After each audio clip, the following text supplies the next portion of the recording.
Hey guys, it's Wednesday and I'm at Gaston Community College doing the Merit Badge University with Boy Scouts, and unfortunately we have some very sad news. Ronald McDonald has been kidnapped and chained to a truck. What is this madness? Also, Ethan is here too, as well as Caleb, who is filming. Caleb, turn around on yourself real quick. Okay. Yeah, so if you guys see Ronald, please give us a shout out in the commenting thingy down below so we can be on the trail to find him. And right now, I'm going to quickly respond to everyone else's videos because last week it took way too long and I had to put it on my channel in a separate video. So, everyone's videos, they were good. Jacob, your politics are very strange sometimes, and you look very tired in this video. And then Ethan and Jacob Houston didn't even do videos, so, you know, seriously guys, come on. You can do better than that. I am going to respond again to some of the comments on my previous video.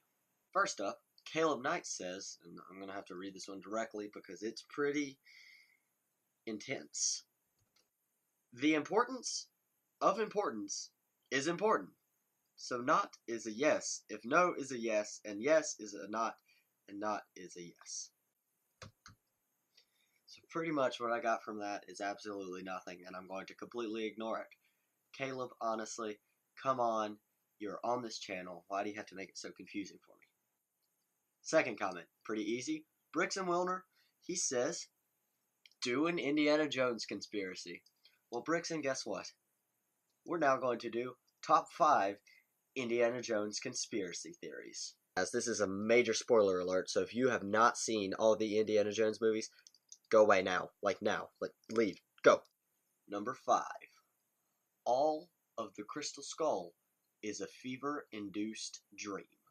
So pretty much how this works is, you know that classic bit where Indy survives the nuke in the refrigerator and lands and no one believes it? Disappointment for the 4th movie. Well, there's one theory that states that actually anything past the refrigerator surviving scene is actually like a nuclear radiation-induced fever dream thing. That's really crazy and complicated. So, I mean, I think it's a feasible theory. It sounds pretty cool and would explain away all that craziness that happened. Number 4. The Temple of Doom is about the children.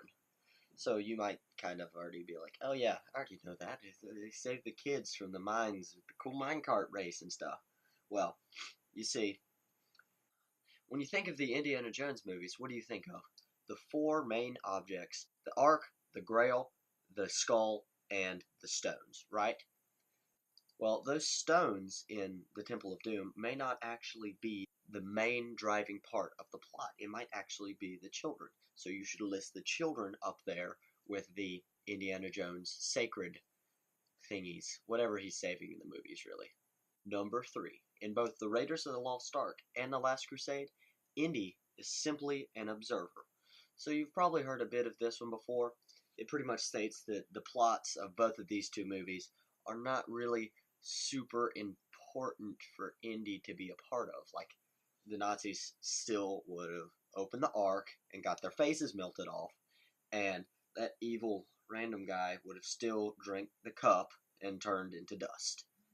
But I bet you didn't know that a lot of people actually think it was by divine intervention that Indy was simply meant to observe these events and not take part in them, especially much. Number 2. The exact opposite of that past theory that I just said, roughly, sort of. Pretty much it states that in Raiders, of course, that a lot of people say, well, no, the Nazis still would have found the Ark if Indy wasn't there. Well, this one states that the Nazis only found the Ark because Indy was there. See, they were digging over here in the wrong place. They were like way out in the randomness of Egypt. And Indy comes up and he's like, yeah, y'all gotta dig over here. This is where you gotta do.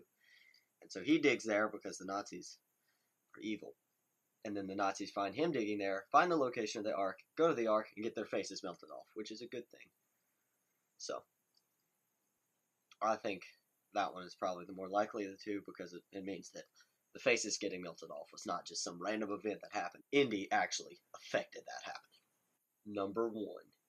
Indiana Jones, Star Wars, and E.T. are all in the same universe.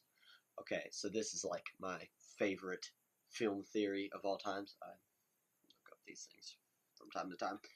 And it pretty much states that all of these movies occur in the same universe. The idea of this: Star Wars, long time ago, galaxy far, far away, right? So that means that at some random point in time, they could have hyper jumped over to Earth and landed for a little while. Well, in Raiders, if you notice that in the background of the room that contains the Ark itself, there is actually C-3PO and R2-D2 carved into hieroglyphics on the wall, right?